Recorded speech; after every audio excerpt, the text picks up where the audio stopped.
She'd only stepped inside for what couldn't have been more than 5 minutes, just enough time to pour her daughter a glass of juice. The bright sunlit backyard had still echoed with Ruby's giggles as she played contentedly in the sandbox.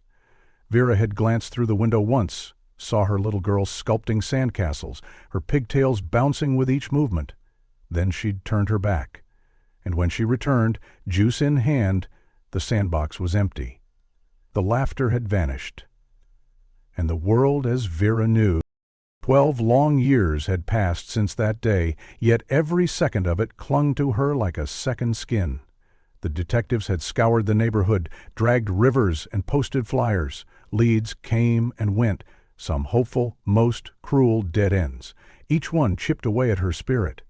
Time marched on for everyone else, but Vera remained rooted in that singular moment of loss, a mother forever reaching into the void for a child who never returned. It was a Thursday morning, unremarkable at first glance. The birds chirped just outside the bedroom window, a faint breeze stirred the curtains, but inside her skull a storm brewed. The migraine didn't creep up on her. It struck like a hammer. Pain exploded behind her eyes, and her vision quivered with each pulsating heartbeat.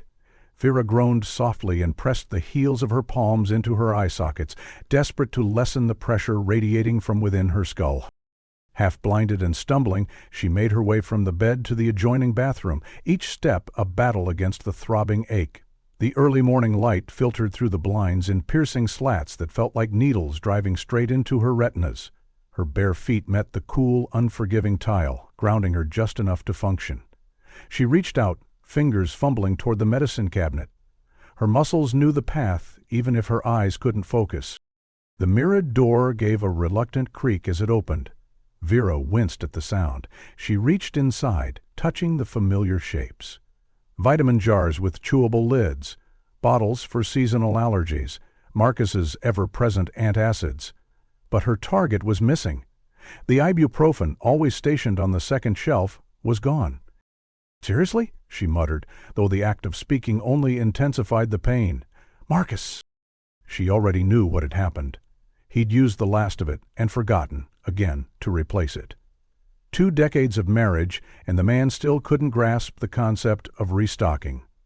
Her fingers tightened on the edge of the porcelain sink as she contemplated the long walk to the kitchen, where they sometimes kept a spare bottle. But then, a recollection sparked. Marcus often carried a travel-size stash of painkillers in his shaving kit. Said it was for emergencies at work, those long days when headaches hit mid-meeting. Vera turned and spotted the brown canvas bag on the bathroom counter, the same one he'd used the day before. He had left it unzipped after his shower, the contents barely concealed. Careful not to jostle her aching head, she tugged the zipper open. The sound was jarring in the quiet. Her hand moved past familiar items, an electric razor with a sharp metallic smell of aftershave, a miniature bottle of cologne, a worn toothbrush, and a travel-size shampoo. She expected to feel the plastic rattle of a pill container. Instead, her fingers grazed something rectangular and smooth. Cardboard, not plastic. She pulled it out, her eyes squinted against the haze of pain. The letters were bold, unforgiving. Plan B1, step. Her breath caught in her throat. She blinked, hoping the label would blur into something else, something innocent, but it stayed sharp, merciless. Emergency contraceptive. She turned the package over. 2 blister packs, each containing a single pill, gleamed beneath the plastic casing. Suddenly, her migraine was the least of her problems. She stood there, motionless, staring at the box as if it might vanish if she looked hard enough. Her mind scrambled to understand. Maybe it was old? Maybe it wasn't what it looked like? But as she flipped the package over, she found something else. Tucked between the foil and cardboard, a receipt. Vera unfolded it with fingers that trembled. CVS, Tuesday, last week. She remembered that day. Marcus had claimed he was working late. Server upgrades, he'd said, with no room for delays. She'd believed him. She always had. Even after all the years of distance, after the closeness between them had withered, Vera had held on to trust like a lifeline. Their bedroom had long ceased to be a place of affection. After Ruby, the silence had grown unbearable. Attempts at intimacy ended in tears, with Vera recoiling as memories flooded back. Marcus had stopped trying. They'd become quiet roommates, sharing space but not each other.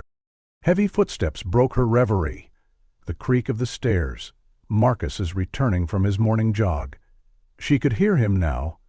His uneven breathing, the faint squeal of his sneakers against the hardwood. She didn't move. The package was still in her hand when the bathroom door opened. He stepped in, sweat dripping from his temples, his tank top clinging to his skin in damp patches. The moment his eyes fell on the box, she saw it. The flicker of confusion that turned rapidly into something darker. Panic? No. Calculation.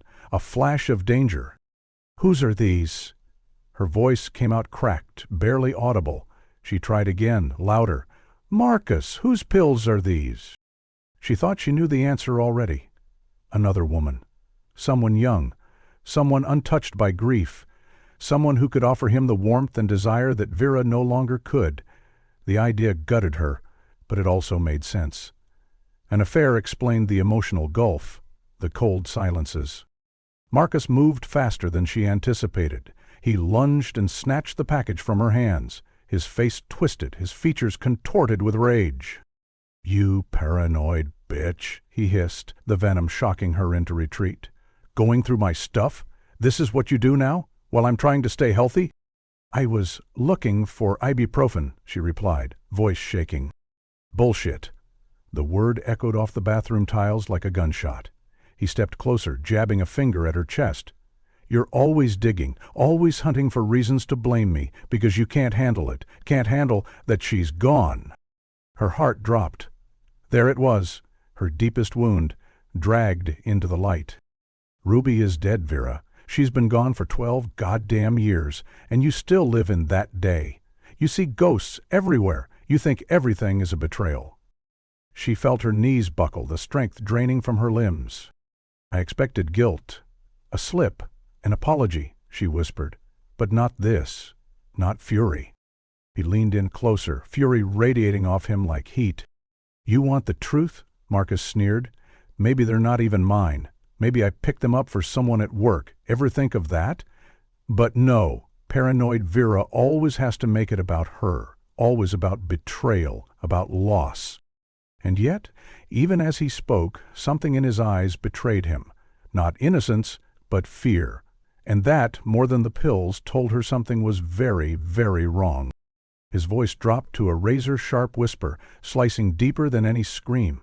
"Just like you betrayed Ruby, by not watching her that day." The words stole the air from Vera's lungs. Her chest heaved, her vision swimming. Of all the things he could have said, that was the deepest wound, the jagged piece of grief she carried like an anchor, the single moment of carelessness that haunted her every waking hour, weaponized and flung at her with cruel precision. Marcus stormed past her without waiting for a reaction. "I've got errands to run. Hardware store," he muttered, the words empty of explanation. He moved like a man on the verge of combustion, yanking open dresser drawers, clothes flung out with no regard. "Try not to ransack the house while I'm gone." "Marcus, please," she said, barely above a whisper, pleading. "I just want to understand." He spun around so fast she gasped. For a terrifying moment she thought he might strike her. His hand hovered in the air, quivering with rage, his fingers curling in and out of a fist. He pointed at her instead, like an executioner preparing a sentence. "Understand this. You've failed. As a mother," he seethed. "You couldn't even keep our little girl safe in our own backyard." His words slammed into her like a wrecking ball. "And now," he continued, grabbing his wallet and keys from the nightstand, "you're trying to torch what's left of our marriage because you can't stomach your own guilt."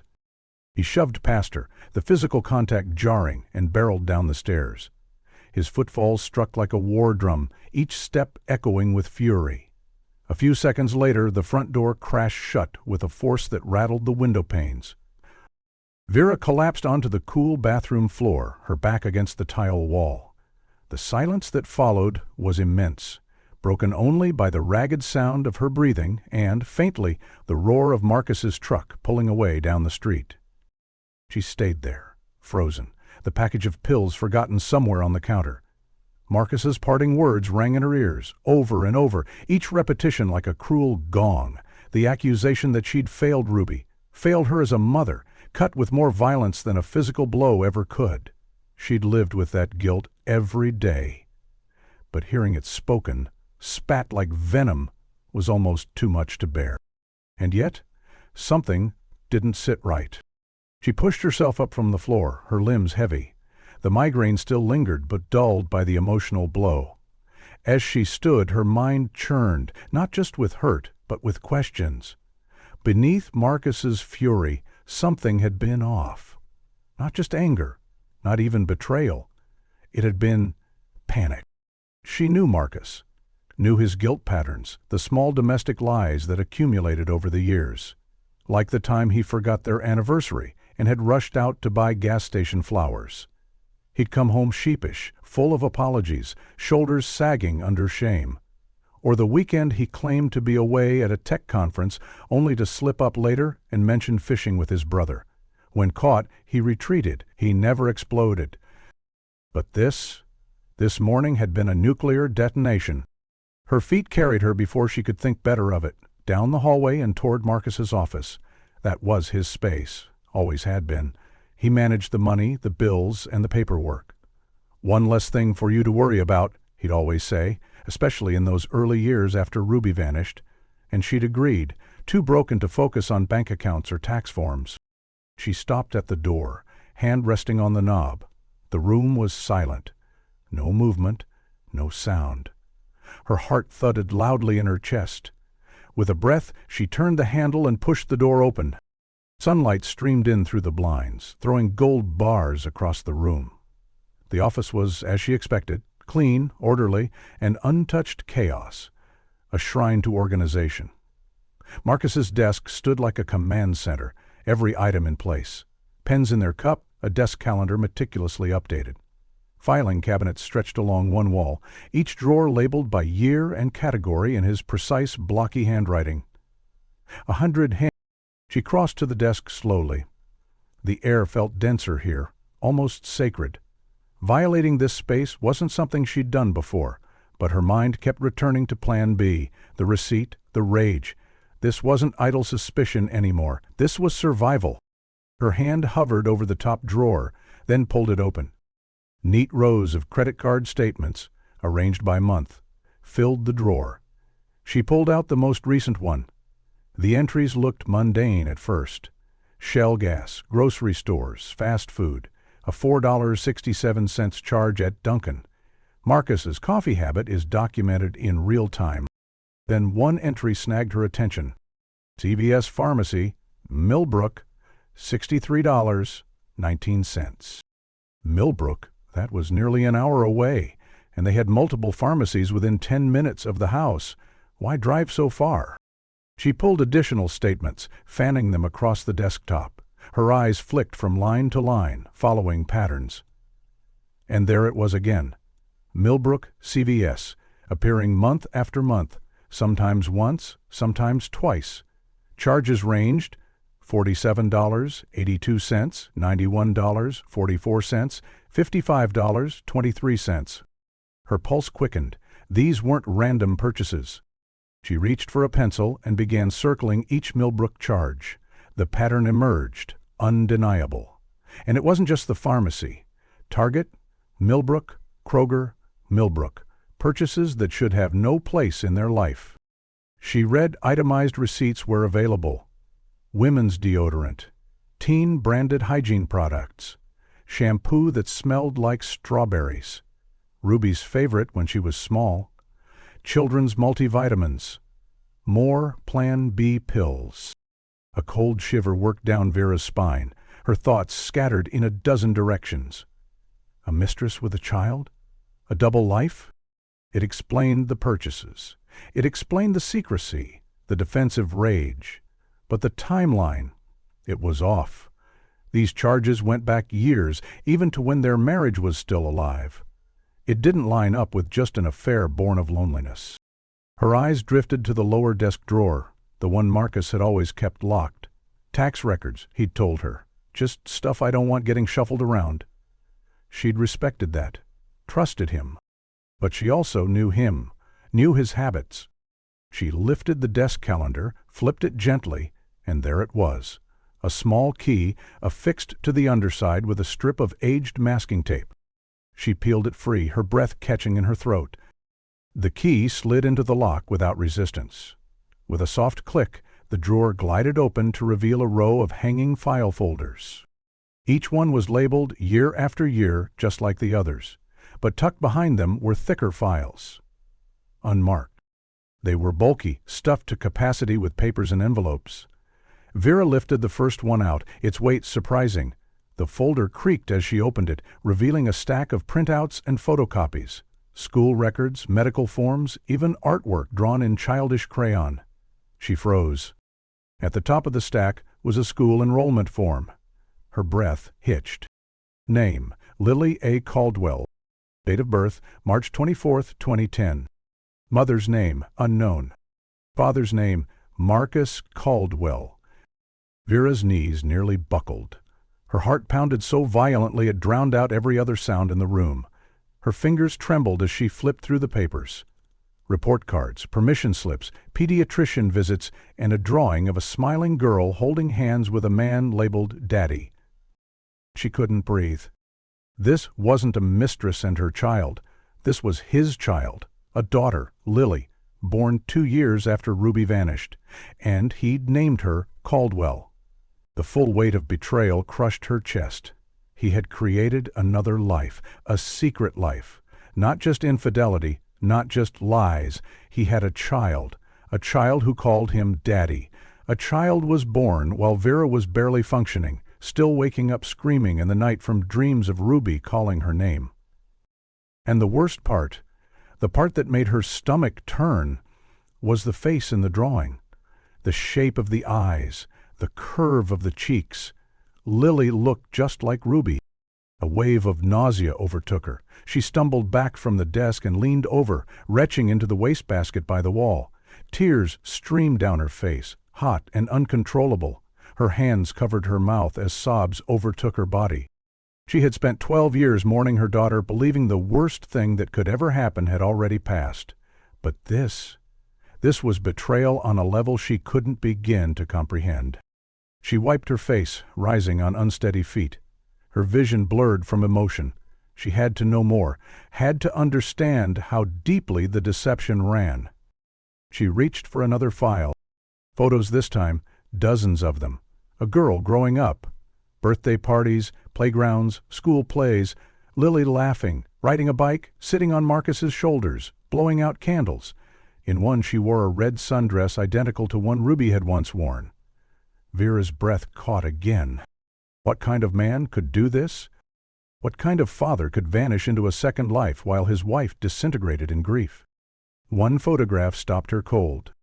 It showed Marcus sitting on a picnic blanket, with Lily beside him and a woman. Her face was familiar in the vaguest, most unsettling way. Young, no more than 30, blonde, smiling, radiant. The name wouldn't come to her yet, but a suspicion bloomed, ugly and undeniable. Vera dropped the photo like it burned. She needed air. She stumbled out of the office, the folder still in her hand. Everything she thought she knew about Marcus, about her life, about the loss that had defined her, was collapsing around her. She sifted through the layers of financial history, flipping past years of joint tax returns, documents she had signed with a blind trust, never bothering to read. Back then, she'd relied on Marcus to handle all the fine print, the forms, the deductions. It had been a comfort, not a vulnerability. Nestled behind their passports and a worn copy of their marriage certificate, Vera discovered something that didn't belong, a manila folder that lacked a label, no dates, no identifying marks. Inside were utility bills, electricity, water, gas, all addressed to 1847 Elm Street in Millbrook. Each bill showed active, consistent usage, not the trickle of power you'd expect from a vacant rental, but the steady consumption of a home fully lived in. Heat in the winter, air conditioning in the summer. Someone was occupying that house, not occasionally, but every single day. The record stretched back years. Without hesitation, Vera pulled out her phone. Her camera snapped photo after photo. Credit card statements, the circled pharmacy purchases, these utilities now forming a growing archive of secrets. She didn't know what it all meant yet, but her gut told her she was on the edge of something horrific. A hidden property should have shown up in their taxes. It would have had to be reported somewhere. This wasn't a rental. It wasn't a vacation home. It was buried, deliberately concealed. Combined with the CVS receipts, the Plan B pills, the teenage hygiene products, and the vitamins, this house represented something far more chilling. She returned everything to its precise place, smoothing folders, sliding drawers closed, even reapplying the tape under the calendar to hold the key. If Marcus came home and sensed a single thing out of order, everything could fall apart. But he wouldn't be back for hours. Saturdays were his wandering days. The hardware store, the car wash, and sometimes, when the weather was fair and the mood struck, golf with his old college friends. She had time.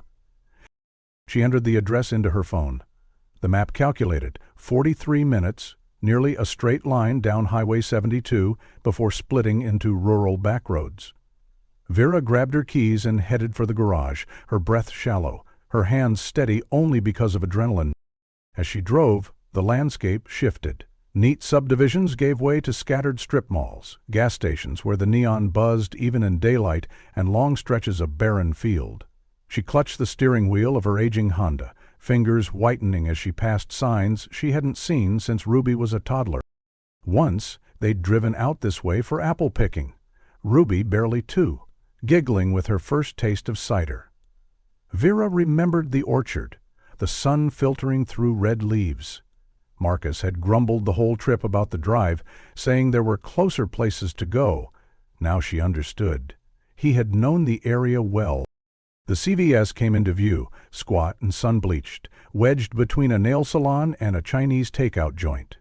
Its red letters had faded to a tired pink, the automatic doors crusted with tape from seasonal promotions. There was nothing remarkable about it, except that it was where Marcus had been buying emergency contraception, feminine products, and children's medicine for years. She didn't stop.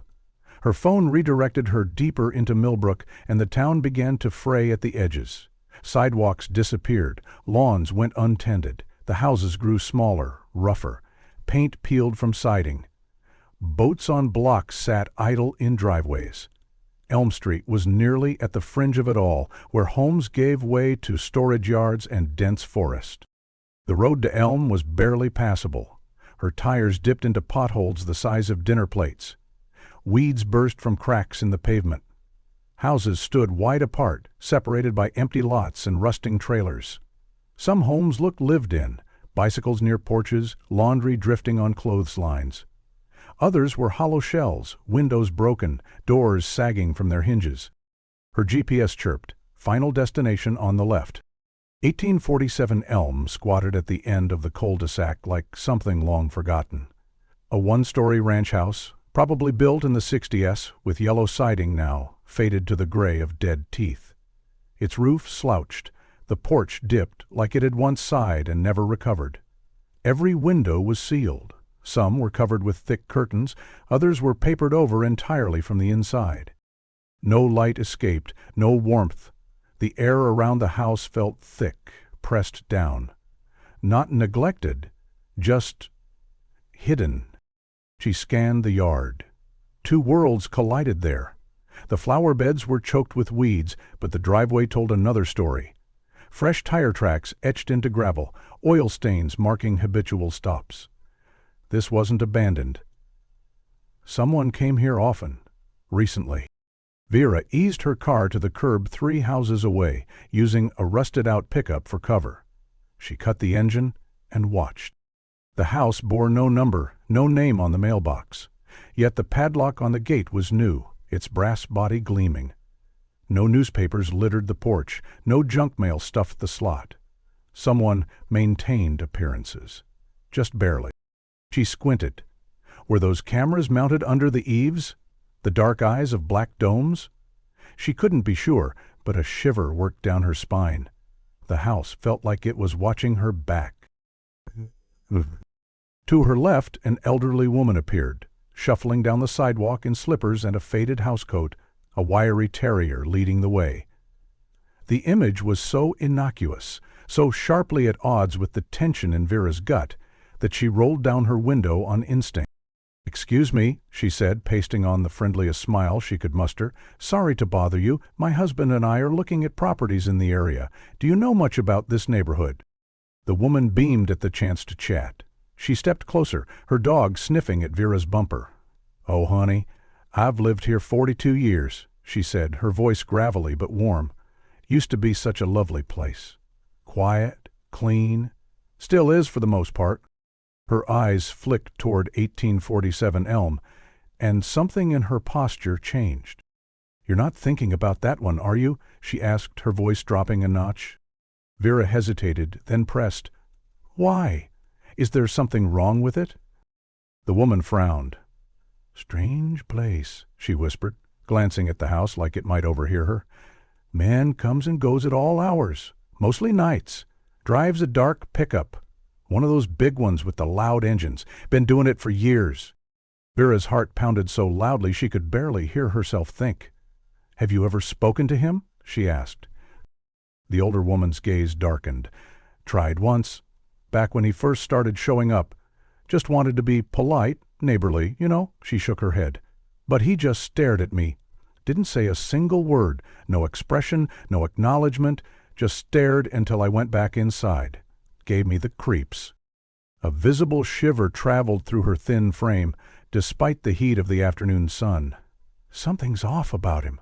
Always alone, always careful to lock everything up, like he's guarding treasure. "When did he start coming around?" Vera asked, her voice barely above a whisper. The woman paused, thoughtful, as her little terrier pulled gently at the leash. "Let's see. The place changed hands maybe 14, 15 years ago. Some foreign investor, I heard. Never saw them. But that man, the one with the truck, started showing up shortly after. I called the city a few times," she added with a sigh. "The yard was a mess, but nothing ever came of it." "Just the yard bothered you?" Vera asked, pressing gently. A quick glance toward the house. The woman leaned in a little, voice lowered. "Sometimes I hear things late at night, machinery, loud like construction, but in the morning everything looks untouched, nothing ever changes. And one time—" She hesitated, fingers tightening on the leash. "One time I was walking Muffin late, she's got a weak bladder, bless her, and I saw his truck parked in the driveway. It was nearly midnight. What happened? I got curious, tried to peek over the fence. Couldn't see much, but he must have heard me. Next thing I know, he's standing at the gate, just there, in the dark, not moving, not speaking, just staring." Vera felt her spine tighten. "I got out of there fast," the woman added, nodding grimly. "I don't walk that way after dark anymore." At that moment, Vera's phone rang, the shrill tone cutting through the heavy air. Marcus. She muttered a quick apology to the woman, who offered a parting look of concern before being pulled along by her dog, casting one last wary glance at 1847. "Where are you?" Marcus's voice was flat but sharp, the morning's fury now cooled into something more dangerous. Vera didn't miss a beat. "Grocery store," she lied smoothly, surprised by how steady she sounded. "Picking up things for dinner." "Which store?" The question came too fast, too pointed. "The Kruger on Madison," she replied, weaving the lie with practiced ease. "The one on Fifth was out of your coffee." Silence. She could hear his breath through the line, feel him weighing her words, dissecting them. "I came home for my wallet," he said finally. "Forgot it this morning." "Oh, well, I should be back soon." "Good. We need to talk about this morning. The statement wasn't a request, it was a warning. I'll be home by 3. "Okay, Vera," he said, voice lowering to a quiet command. "Come straight home." The line went dead. Vera checked the clock. 1:47. She had barely over an hour to make the drive home and uphold her cover. But her eyes lingered on the house again. Those shrouded windows, the tire marks, the padlock. She raised her phone and snapped photos quickly, documenting the details before pulling away. The house might have been silent, but it held secrets, and Marcus had the keys to them. She arrived home with minutes to spare, pulling into the garage and grabbing bags hastily from Kroger to reinforce the lie. Milk, bread, Marcus's favorite coffee, mundane evidence of a fabricated errand. Her hands trembled as she placed the bags on the counter. The house felt altered now, infected by the truth hiding in that distant ranch house in Millbrook. She had an hour, maybe less. Marcus's routine rarely varied. Saturdays always followed the same script. A hardware store visit, a car wash whether the truck needed it or not, sometimes a detour to Home Depot to browse tools he never used. It had been this way for years, and until now, she'd never questioned. Back in his office, Vera moved quickly. The filing cabinets stood like silent sentinels of their shared life, packed with everything Marcus considered worth preserving. She skimmed past the recent documents, intuition pulling her deeper, further back in time. Behind tax records from 2008 and 2009, her fingers landed on a folder that felt older. Worn, soft at the edges, its paper a shade darker than the rest. Inside was a power of attorney document. Dated 14 years ago, witnessed and notarized. David Caldwell, Marcus's younger brother, granted full control over all his financial and property holdings to Marcus. The legal language was dense, but the implication was unmistakable. Marcus could act entirely on David's behalf. Memories surfaced in jagged flashes. David, sitting at their dining table, was animatedly discussing a new venture in Thailand. Some kind of import default idea. "Just needs someone to handle the rental stuff while I'm away," he'd said, pushing papers toward Marcus. "Rent collection, basic upkeep. Just a few months, a year tops." He had been 35 then, dream-chasing, restless. Marcus had been the grounded one, the family man. Vera remembered teasing him about bringing back a Thai bride, while little Ruby, 4 years old at the time, sat nearby coloring. David had laughed, ruffled Ruby's hair, and promised to return with a princess dress from Bangkok. 2 properties, Marcus had said. Nothing complicated. For a while, rent checks arrived regularly. Marcus deposited them into a separate account, updating her vaguely. Then, one day, he told her David had decided to sell. Too hard to manage from abroad. The houses were gone, he'd said. That was the end of it. Or so she believed. But 1847 Elm wasn't gone. That house still stood, crumbling, sealed, and secret. And its timeline? It aligned with everything. David left 2 years before Ruby vanished. 2 years. The neighbor had said the man with the truck started coming soon after the property changed hands. Marcus had keys, he had access, and he had a reason to lie. All this time, and she'd never seen it. She pulled Ruby's baby book from the shelf. Pale pink, bunny-shaped decal in the corner. Faded now, but sacred. She flipped the pages, reliving every milestone, every smile, every memory. How could she have missed it? She'd been so consumed by grief, so paralyzed by guilt that she hadn't noticed the cracks forming around her. Marcus had taken advantage of that pain, used it to cover his own deception. And now, this power of attorney, the property records, the locked drawer, and that dreadful house, it all painted a picture she couldn't ignore. Marcus wasn't just hiding a secret. He was living alone. The weight of the baby book in Vera's hands was more than physical. The faded pink cover, embossed with tiny teddy bears, had always been a token of joy. Now it made her eyes sting with tears. Inside, every page was filled with the landmarks of a life cut short. Ruby's first smile, her first tooth, those unsteady first steps. Then came the blank pages, waiting patiently for milestones that never came. The last photos were from Ruby's 4th birthday. Their backyard transformed into a swirl of streamers and balloons, a crowd of preschoolers shrieking with joy. In one photo, Ruby grinned through a mask of chocolate frosting, her gap-toothed smile wide as she leaned forward to blow out her candles. Marcus stood beside her, hands gently guiding her toward the cake, his smile bright and proud. And then, the final image, taken just 1 day before everything changed. Vera's finger traced the photograph, eyes locked on Ruby's face. Her daughter sat in the sandbox Marcus had built that spring, wearing her favorite pink shirt with the butterfly decal. Her golden hair shimmered in the afternoon light, caught mid-motion as she looked up at the camera, at Vera, with unwavering trust. She looked happy, safe, loved. Vera turned her attention to Marcus in the photos. Back then, his smile seemed genuine. His posture was easy, relaxed. But now that she knew about Elm Street, about the late-night visits dating back years before Ruby vanished, that same smile looked different. Intentional, calculated, like a man who could wear masks for decades without blinking. She didn't want to believe it. Her mind fought the idea with every ounce of resistance, but the puzzle pieces were assembling too perfectly. Each one clicked into place with a sickening inevitability. Digging deeper into their memory box, Vera found an old wall calendar from 2012. She'd kept it all this time because it held Ruby's last scheduled playdate, her final swimming lesson. She flipped through it, her fingers trembling. Marcus's work shifts were meticulously marked in his handwriting. Day shifts, always home by 6. He hadn't been promoted yet. His role at the IT firm had standard hours. But when Ruby disappeared, everything changed. 2 weeks after the volunteers stopped searching, after the FBI scaled back operations, Marcus's schedule changed. Night shifts began to appear, notes about server maintenance and aftermath work. He'd said it was part of a promotion, a raise they desperately needed to afford a private investigator. And she had believed him. Of course she had. She'd been so broken then, barely functioning, drowning in guilt. Marcus had kept working.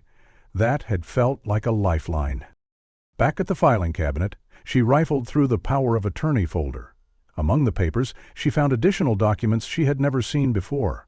Real estate transfers, property deeds that traced ownership from David Caldwell to something called DMC Holdings, LLC.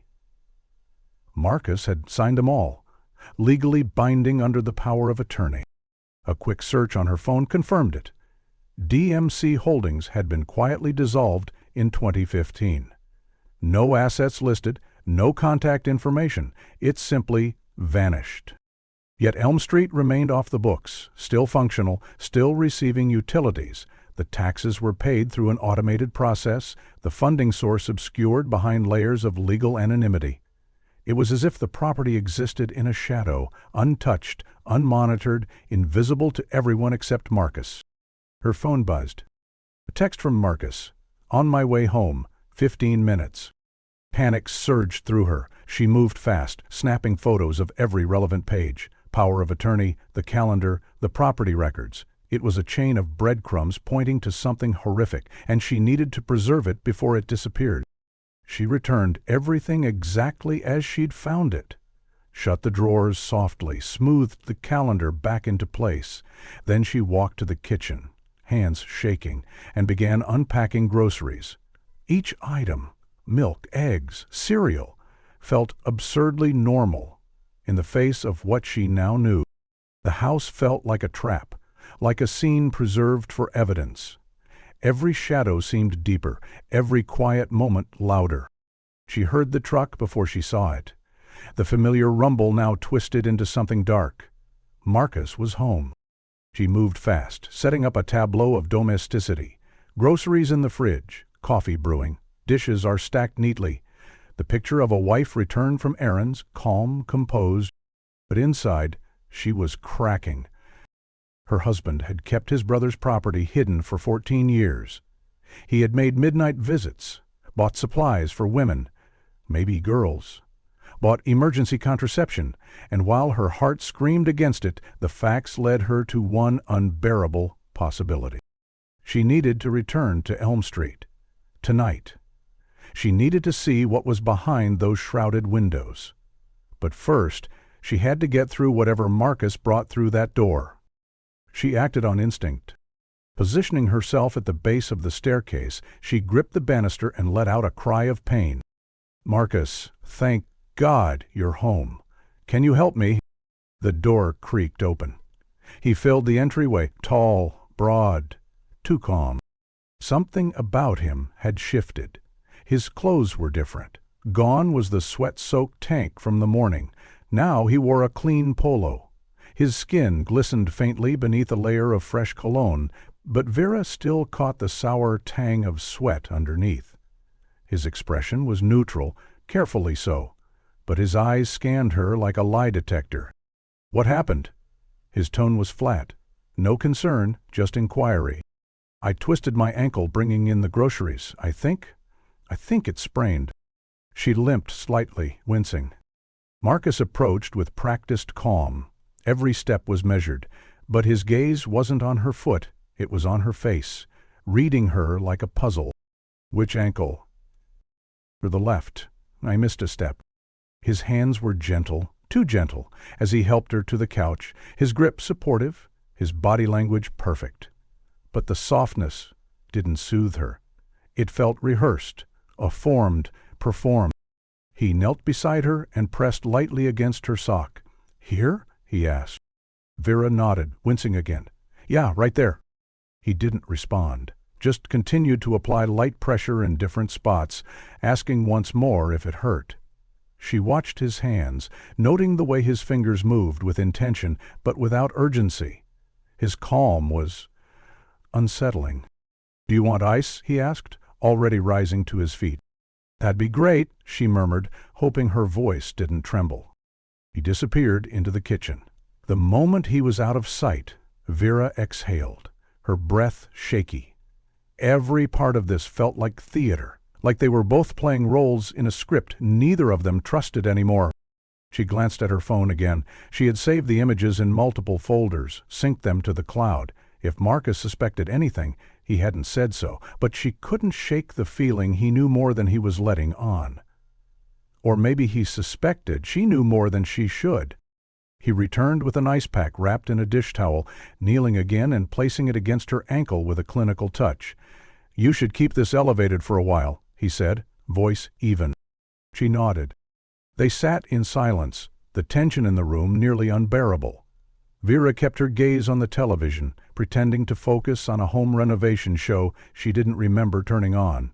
But her thoughts were elsewhere, on Elm Street, on the documents, on the terrifying, incomplete image forming in her mind. "What are you thinking about?" Marcus asked, suddenly breaking the silence. She blinked, startled. "Just dinner. I wonder if I remembered to buy enough chicken." A slight smile tugged at the corner of his mouth. "You always do." But there was something unreadable behind his eyes, like a hunter watching a deer from behind the trees. She smiled back, mechanically. "Guess I should start cooking soon." "I can help," he offered. Too quick, too eager. "No, you rest. I've got it," she said, standing slowly, using the armrest for support as she faked a limp to the kitchen. She needed space, time to breathe, to think, and to plan her return to the house that had haunted her from the moment she saw it. Because answers waited for her on Elm Street, and she wasn't going to let them hide much longer. "What about here?" Marcus asked, his fingers pressing gently below her swollen ankle. Vera winced, not from pain, but perfectly on cue. "Yeah, right there." His hands moved with a methodical precision, more like a doctor inspecting a stranger than a husband concerned for his wife. His gaze didn't waver from her face, as if watching for micro-reactions. "How exactly did you fall?" he asked. "Show me how you landed." She swallowed, forcing a weak smile. "I was carrying bags and just stepped wrong off the garage step." "Which grocery store did you say?" "Kroger, Madison Avenue," she replied instantly. He nodded, but his eyes narrowed. "The receipt should show what time you were there." "It's in one of the bags, I think." He didn't move. "Anyone see you fall?" "No," she replied, steady. "I was alone." She could feel the weight of his questions stacking up, measuring her lies against the truth he feared she'd uncovered. She kept her voice light, her expressions vague. "I'll get you some ice," he said, rising without a word more. The moment he disappeared into the kitchen, she scanned the room. Her eyes landed on the entryway table. His keys sat there, but something was different. The ring looked heavier. She counted unfamiliar keys, at least 3. One gleamed brass, industrial. It matched the padlock at 1847 Elm Street. That was no coincidence. Her phone buzzed. Surprise, 20 minutes out, bringing wine and needing girl talk. Marcus better not hog you. Vera cursed under her breath. Of all days. Marcus returned, kneeling beside her with the wrapped dish towel. As he gently applied it to her ankle, she noticed deep scratches across his right hand. Not jagged like a kitchen accident. Narrow, angry slices. Fingernail marks. Branches. Something. What happened to your hand? She asked, feigning concern. Caught it helping unload pallets at the hardware store, he said without hesitation. New manager. Likes to delegate the hard stuff. The lie fell out of him so smoothly she might have believed it once. He settled beside her on the couch, arm draped loosely across the back cushions, occupying space deliberately. We should talk about this morning, he said. Before she could speak, he continued. Let me finish. His voice shifted, soft, reasonable, his well-rehearsed tone. I've been thinking. Maybe you're right to feel suspicious. Not about what you said, he quickly clarified, but about us, our connection. She stared at him, lips tight. Maybe we should see a counselor again, he suggested. It helped before. It was the kind of comment that should have brought relief. Instead, it tightened the knot in her stomach. I know I said cruel things. About Ruby, about you, that wasn't fair. She gave him a small nod. We both got emotional. His hand touched her shoulder, warm and careful, calculated. I want to fix this, he murmured, but tonight I'll need to stop by the office, just for a couple of hours. Server issue. There it was, the same script, the same lie. Tonight was another Elm Street night. Before she could react, the front door opened with a bang. Surprise, sis. Diane marched in, holding a bottle of wine and a massive charcuterie board. Hope I'm not interrupting anything. Oh no, what happened? Twisted ankle, Vera said quickly. Diane dropped her haul on the coffee table and swooped down beside her, examining the foot like she had a PhD in podiatry. You need to be more careful, she chirped. Marcus, good. You're here. Wait till you hear this. She poured herself a generous glass. That creepy yellow house on Elm? The one that looks haunted? I saw your truck parked there earlier. You flipping houses now? The temperature in the room dropped 10 degrees. Marcus didn't move for a beat. Then he laughed. Diane, every third guy in this town drives a black truck with a chrome bumper. No, Diane insisted. It looked exactly like yours. Same veteran sticker and everything.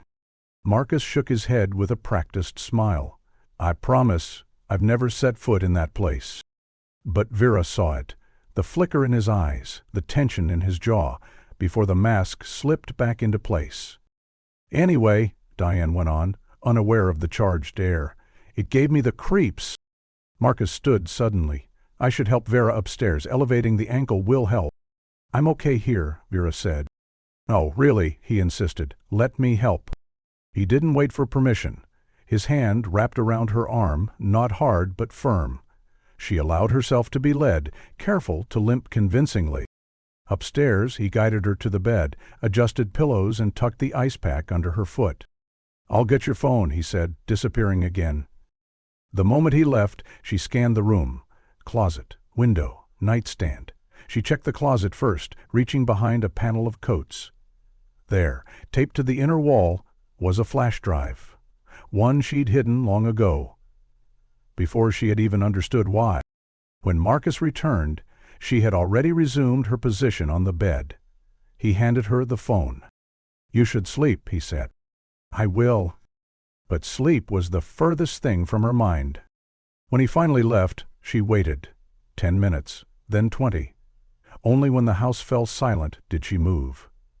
She copied every photo, Elm Street, the receipts, the scratch marks, everything.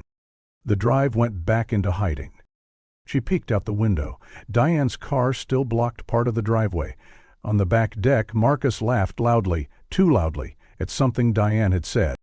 She texted, "Coming down soon, don't let him pour your second."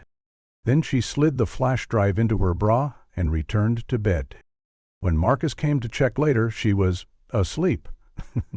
He stood in the doorway, watching, planning, and so was she. As Vera lay motionless in the bed, Her mind spun through every detail like a film unraveling on a reel.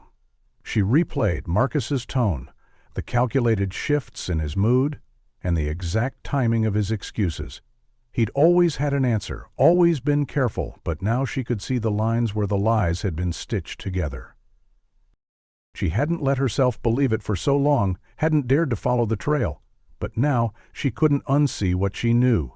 That house wasn't just a secret. It was a monument to something dark, hidden for years behind the mask of a man she thought she knew. Downstairs, Diane's laughter filtered through the floorboards, that high, ringing sound she always made after her second glass. Marcus's voice followed, lower, controlled, a practiced social tone he'd perfected. He was charming, attentive. But now Vera heard the performance in it. It was the voice of a man who was hiding something. She stared at the ceiling fan spinning above her, counting the blades as if that could slow her pulse. 5 blades. 5 years since she'd last believed in her husband. 12 years since Ruby disappeared. 14 years since David vanished overseas. The numbers were starting to matter. They lined up too neatly now, forming a timeline built not from coincidence, but from intention. If Marcus had been using that house since before Ruby's disappearance, what had he been using it for? The supplies, the receipts, the Plan B pills, the children's items. It was too much, too specific. She thought about calling the police. But what could she say? That she found credit card receipts and guessed at something horrific? That her husband owned a house and never told her? The questions would come for her, too. Why she waited so long? Why she never looked closer? No, she needed proof, not just suspicion. And that meant going back. To Elm Street. Tonight. Oh, don't be such a mother hen, Marcus, Diane laughed, still oblivious to the undercurrents. She's fine on the couch. Besides, I just got here.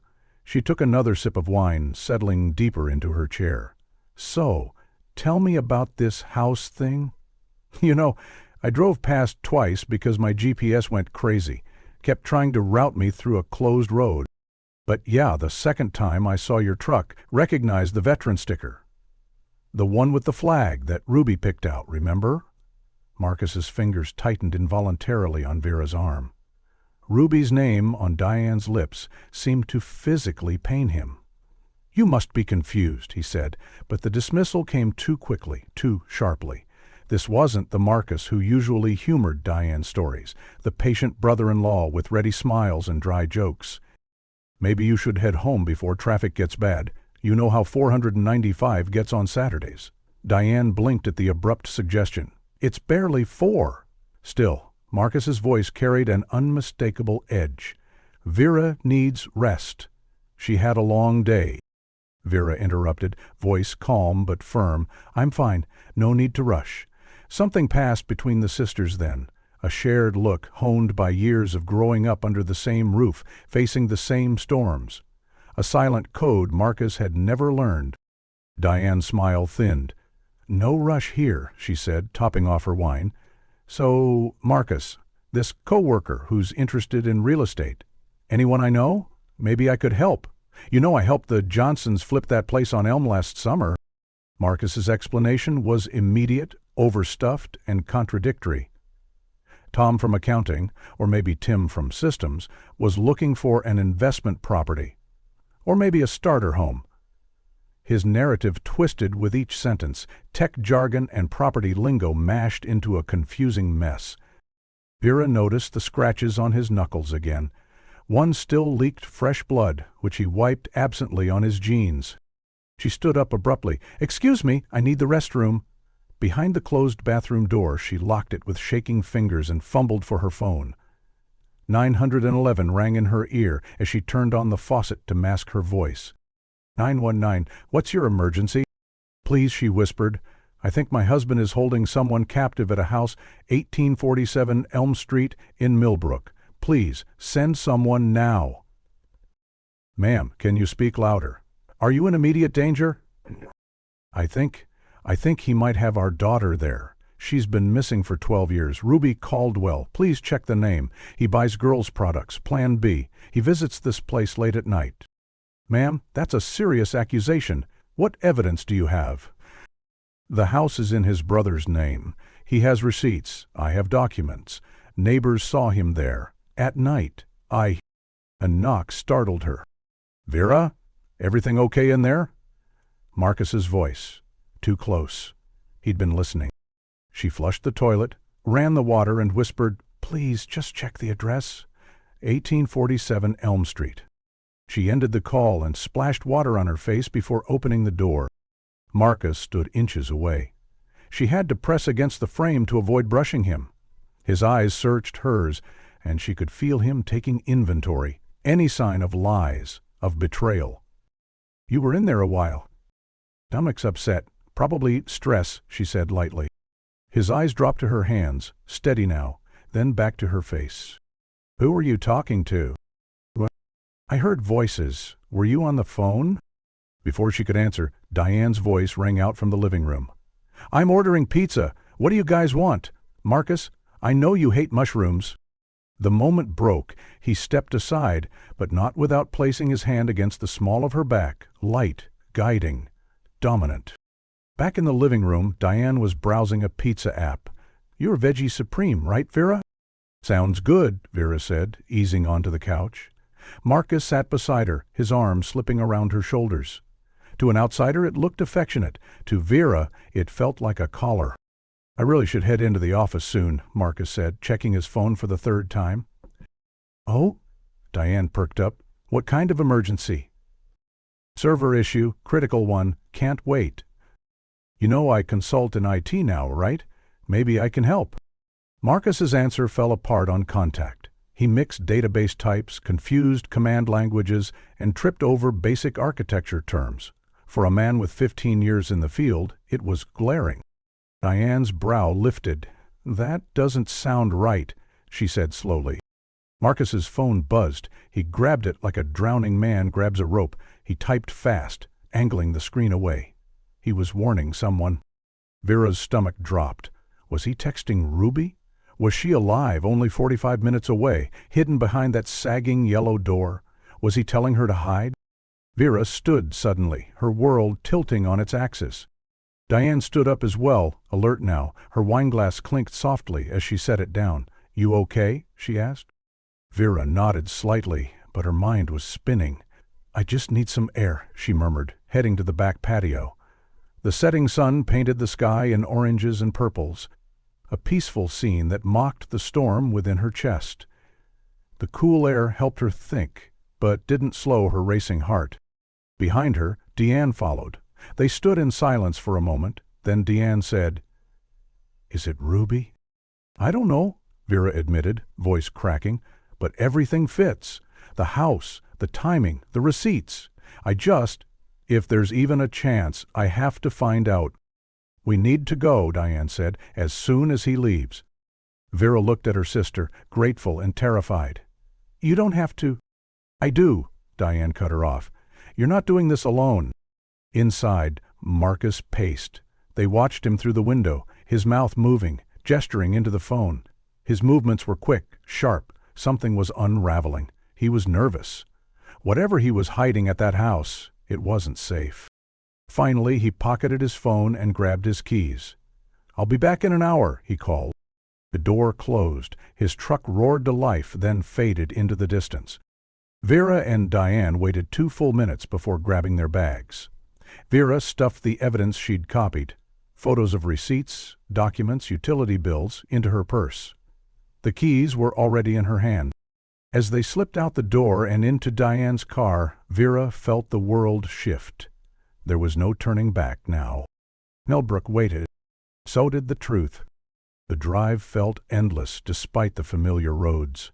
Diane kept her hands tight on the wheel, knuckles pale against the leather. Vera sat beside her, eyes scanning the darkening horizon, mind replaying every warning sign she'd ignored over the years. "He used to go to the garage late at night," she whispered. "He said he was fixing the lawnmower, but I'd hear the truck. He was always going somewhere." Diane said nothing, just pressed harder on the gas. The GPS flickered on Vera's phone as they neared Millbrook. "Half a mile," she said. The streets looked different now, darker somehow, like shadows had thickened around them. When the house appeared, Vera's breath caught. The same sagging porch, the same sickly yellow siding. The curtains remained unmoved, but the truck was gone. They parked 2 houses down, cutting the engine. Silence wrapped around them. No breeze, no crickets. Just the tension of a place holding its breath. "We go in together," Diane said, "no matter what." Vera nodded, her hand trembling as she reached for the door handle. "I need some air," Vera muttered, pushing herself off the couch. Marcus rose with her, inevitably as gravity. His hand closed around her elbow, a gesture that could have been support or restraint, she couldn't tell anymore. The warmth that used to live in his touch had long since gone cold. "You should rest," he said, voice soft but steely. "You're not looking well." Behind them, Diane's wineglass hit the table with a sharp clink. "Okay, what the hell is going on here?" she demanded, looking between them, eyes narrowed in growing suspicion. Vera allowed herself to sway, knees buckling ever so slightly. The twisted ankle she'd feigned earlier suddenly couldn't bear her weight. Diane lunged forward, wine sloshing onto the rug as she caught her sister. "Whoa, careful!" Diane cried, catching her just in time. In that carefully staged moment of chaos, Vera's hand darted out, fingers closing around Marcus's keys on the entry table. The heavy ring dug into her palm, cold metal warmed by his body heat, smooth and familiar, except for the brass ones she didn't recognize. The ones she knew belonged to Elm Street. But Marcus saw. He moved faster than she'd ever seen him move, with the speed of a predator lunging at prey. His hand clamped around her wrist like a steel trap, the warmth, the facade of concern, gone. Completely gone. His face twisted into something dark and terrible, a stranger's face worn over the skin of her husband. "Give them back," he hissed, voice stripped of any affection. His grip tightened. Vera gasped, pain shooting up her arm as his fingers dug into bone. The pressure wasn't just to stop her, it was a message, a warning, a promise of what would come if she didn't comply. "Marcus, what the hell?" Diane yelled, shoving herself between them. She tried to pry his hand loose, but he threw her aside with a shove that was far from gentle. Diane stumbled, caught herself on the table, eyes wide in disbelief. "The keys, Vera," Marcus growled. "Now." "Let go of her!" Diane's voice was sharp with rage now, her phone already in her hand. "I'm calling the police." Time slowed. Vera saw the gears turning in Marcus's mind, the wild calculation in his eyes. What could be salvaged? What could be denied? How much he could afford to reveal? He realized too late that the mask had shattered, and in front of both women. He'd gone too far. His grip faltered just a fraction. That was all Vera needed. She wrenched her arm free, the sharp pain barely registering, and ran. Behind her, she heard Diane scream and Marcus roar, voices tangling in chaos. Her ankle, miraculously, held up perfectly as she sprinted out the front door and down the walkway. The keys jangled in her hand, biting into her skin. Her heart pounded like a war drum in her ears. Marcus's truck sat in the driveway like it had been waiting for her all along. She didn't look back. She jammed the key into the ignition, twisted, and the engine roared to life just as Marcus exploded out of the house. In the rearview mirror, she saw him charge toward Diane's car. Diane blocked him, and he shoved her hard, sending her sprawling again. He didn't stop to help. He was coming for Vera. She slammed the gear into reverse. The tires squealed against the pavement, her rear bumper clipping their mailbox, sending it spinning into the grass. She didn't care. The truck fishtailed onto the street as she floored it, the speedometer climbing rapidly. Her phone was already in her hand, fingers trembling as she hit redial. 911, what's your emergency? The house on Elm Street, 1847 Elm in Millbrook. My daughter Ruby Caldwell is there. She's been missing for 12 years. My husband has her. Please, you have to send everyone. Ma'am, is this the same call as earlier? Yes, she screamed into the speaker, blowing through a red light. Same caller, same address, but I'm going there now. He's coming too. He's right behind me. She's in the basement, I know she is. Units are en route, ma'am, but we advise you to stay put. No, she snapped. I can't wait. I have to get to her. She threw the phone onto the passenger seat, her focus tightening to a pinpoint. Traffic signs blurred past her peripheral vision. She remembered every shortcut Marcus ever took, every construction detour he muttered about. She drove like she'd been preparing for this moment her entire life. 25 minutes. That's all it took, with her foot never lifting from the gas. The suburban edges of town fell away. Millbrook's outskirts rose to meet her. The sky had dimmed to a deep bruised purple. Streetlights flickered on, their halos casting strange shadows as she turned down Elm Street. And there it was, the house. The one that looked like it had been built sick, that crouched at the end of the road like a guilty secret. A brass padlock shone on the gate, too new for such a tired fence. She didn't slow down. The front of Marcus's truck hit the gate like a battering ram. Metal and chain link exploded around her, wrapping the bumper like seaweed. Gravel and weeds flew up as she tore down the drive, stopping only when the front porch steps loomed directly ahead. She killed the engine and flew out. The front door was reinforced, but adrenaline made her superhuman. When it didn't budge under her shoulder, she ran to the side yard and snatched up an old garden spade, its handle worn and splintered from time. She smashed through the front window. Glass rained down like jagged hail. "Ruby!" she screamed into the house. "Ruby, it's Mommy!" She cleared the jagged edges and climbed through. Her feet landed on the carpet. The room was eerily tidy. The furniture old but clean. A dusty TV, magazines on the coffee table, a terrifying illusion of normalcy. But every interior door bristled with locks. The kitchen looked too sterile, too deliberate.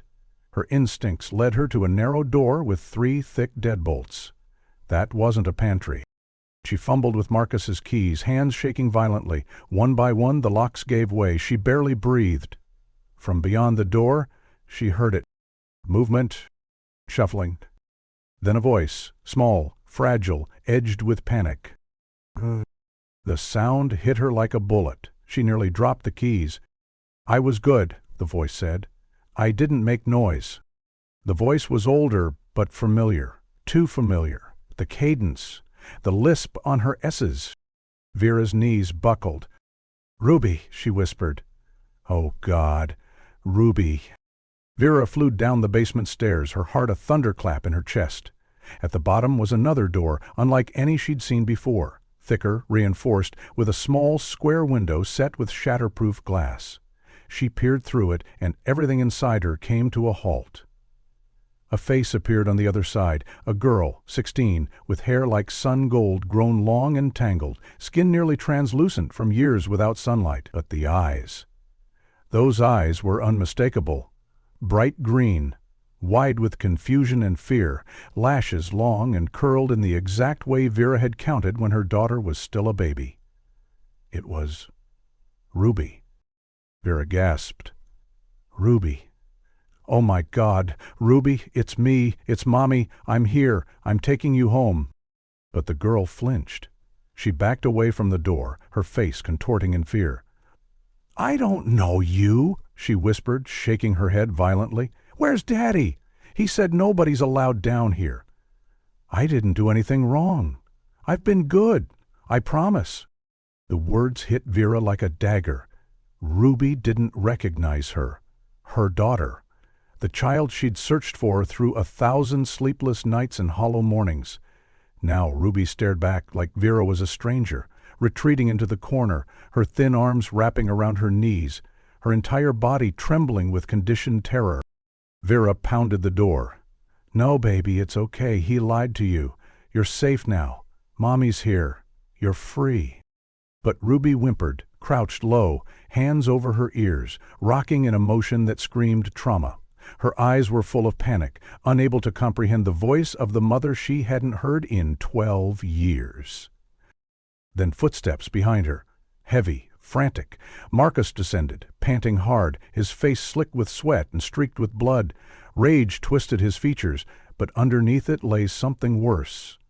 Possessiveness. "You don't get it," he spat. "She's not right. She needs protection, structure. I saved her. I kept her safe." Vera turned, the spade still in her hand. "You stole her," she whispered, then screamed it. "You stole our baby." She swung. The spade connected with his head with a sickening thud. Blood splattered. Marcus stumbled, but didn't fall. "She's mine," he rasped, staggering upright. "I saved her. I protected her from the world that would have broken her." His hands lunged, reaching for Vera's throat. Then the world exploded. Sirens, shouts, flashlights blinding the dim basement. Police boots thundered above and around them. Voices barked commands. Vera didn't flinch. Marcus did. His hands went to his head as officers burst in, guns drawn. They screamed for him to get on the ground. Marcus dropped to his knees, but his eyes never left Ruby's door. "Ruby," he called, "remember what I taught you. Remember our lessons." The door to Ruby's prison was locked tight. It took bolt cutters to break through. Inside, police and paramedics found a room disguised as care but built for control. A narrow bed fitted with restraints, a chemical toilet. Shelves of textbooks are sorted by grade, bottles of pills, sedatives, antipsychotics, birth control. Empty Plan B packets, dozens of them.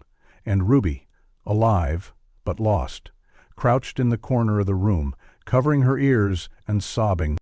"I was good," she said. "I didn't leave, even when the door was open. Daddy said not to. Please don't hurt him." The psychiatric wing of Millbrook General Hospital felt otherworldly. Vera stood behind a reinforced window, staring at the stranger who was still her daughter. Ruby sat curled on the narrow bed, her arms around her knees, rocking slowly. Her hair, so tangled it looked like a nest, had resisted every comb. She wore the same tattered clothes from that night. "She won't let female staff touch her," said Dr. Patel, the trauma specialist, standing beside Vera. "Only male doctors. She asks when her father is coming. She thinks she's in trouble for speaking to strangers, by which she means you and the police." Vera's throat tightened. "She still calls him Daddy," she whispered, "even after all that." 12 years of isolation. Conditioning, Dr. Patel said gently. "What we're seeing is advanced Stockholm Syndrome. Complete psychological dependency. In her mind, he isn't a captor. He's the only person she's ever known to care for her. He was her world. And now that world is gone." Detective Morrison arrived, tablet in hand. She guided Vera into a small conference room. "We need to show you something," she said gently. "It might help you understand what Ruby went through." She brought up photos. Rows and rows of them.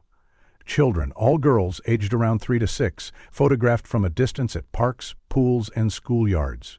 They were surveillance photos, all focused on children who matched a narrow profile.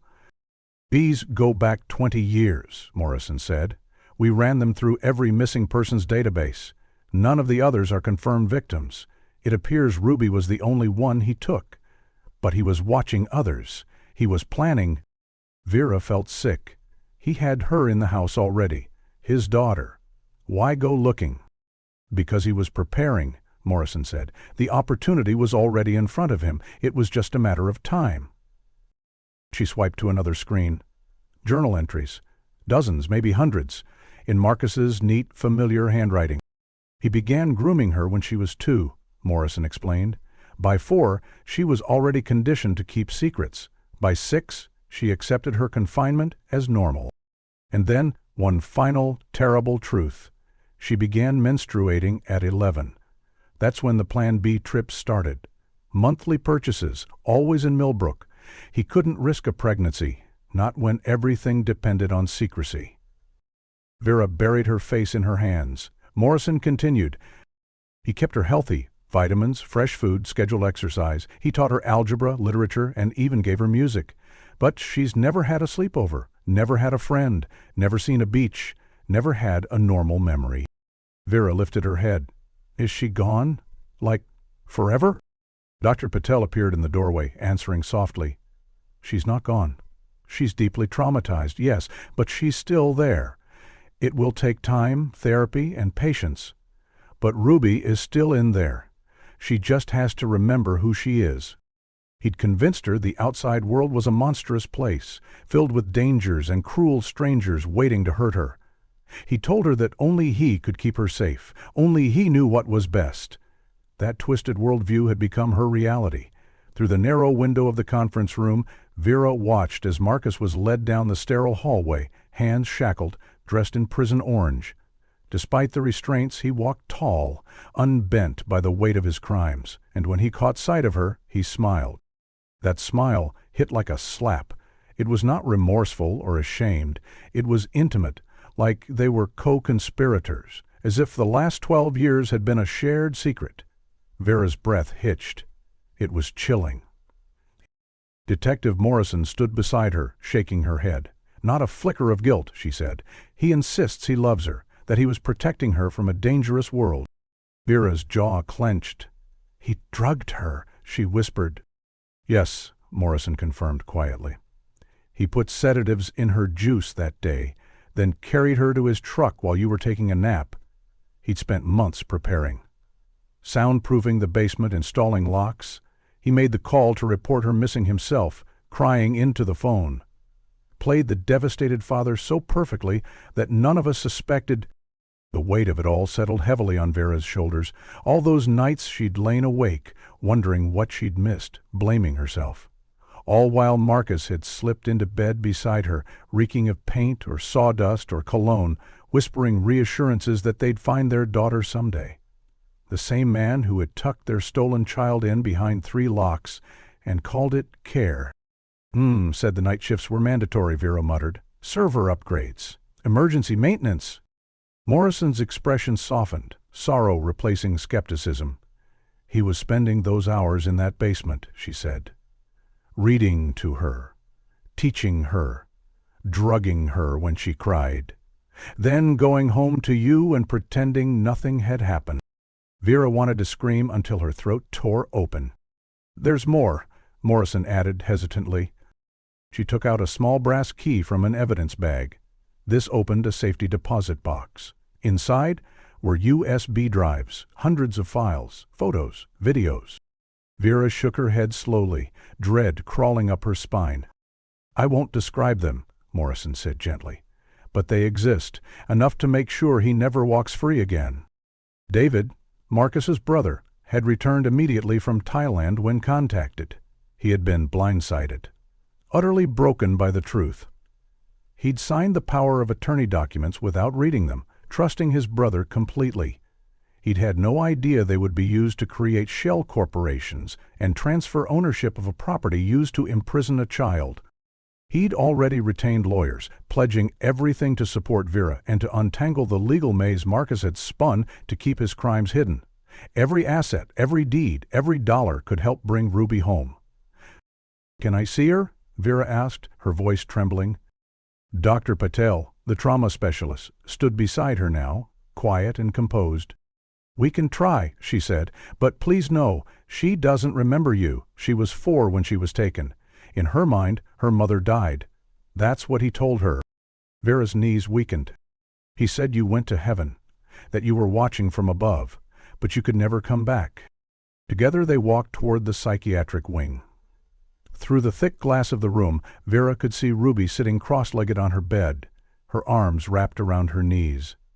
A male nurse placed a tray beside her and asked her a question. She answered with a single nod. She didn't look up. She never smiled. The food sat untouched. Vera entered slowly, her hands open, her posture careful. She wasn't here as a rescuer, not now. She was a stranger trying to connect across a chasm 12 years wide. Ruby's head jerked up. Her green eyes were wide, but not with recognition, only confusion and fear. "Hello, Ruby," Vera said softly, her voice breaking. The girl flinched, but didn't look away. "I know you," she said, her voice eerily calm. "You were in the basement. You hurt Daddy." "I'm your mom," Vera said. "I'm not here to hurt you." Ruby shook her head. "My mother's dead. Daddy said so. She went to heaven a long time ago." Her eyes narrowed as she stared harder. "Are you an angel? Is that why you're here? Am I dead too?" The question shattered something inside Vera. Dr. Patel placed a gentle hand on her arm, steadying her. "No," Vera said. "You're not dead, and I'm not an angel. I'm real, Ruby, and I've been searching for you every day since you disappeared, every single day." The girl processed this in silence. Then, in a small voice, she asked, "When is Daddy coming back?" The words were a knife. Vera didn't answer. Dr. Patel stepped forward, explaining in careful, neutral language that her father wouldn't be coming. He had to go away for a long time. Ruby's scream echoed through the hallways. It was primal, raw. They had to sedate her. That night, Vera sat outside her room until visiting hours ended. Dr. Patel sat beside her in the corridor and spoke gently. "The prognosis is guarded but not hopeless," she said. "There will be setbacks, regression, nightmares. She's been taught to fear freedom, to mistrust kindness. But she's physically healthy, and she's still young. The mind can heal." Hope. It seemed like such a small word for such a long road. Vera came back the next day, and the next. Some days she was allowed to sit in the room for just a few minutes. She said nothing, only sat quietly, knitting or reading, letting Ruby watch from across the room. On the 4th day, Ruby asked what the trees looked like now. On the 7th, she allowed Vera to sit closer, just a few feet away. On the 10th day, Vera extended her hand across the space between them. Not a command, not even an invitation, just a hand. Ruby stared at it for a long time. Then, with trembling fingers, she reached out, only a single fingertip, a brief touch that vanished as quickly as it came. But it was something. It was the beginning of everything.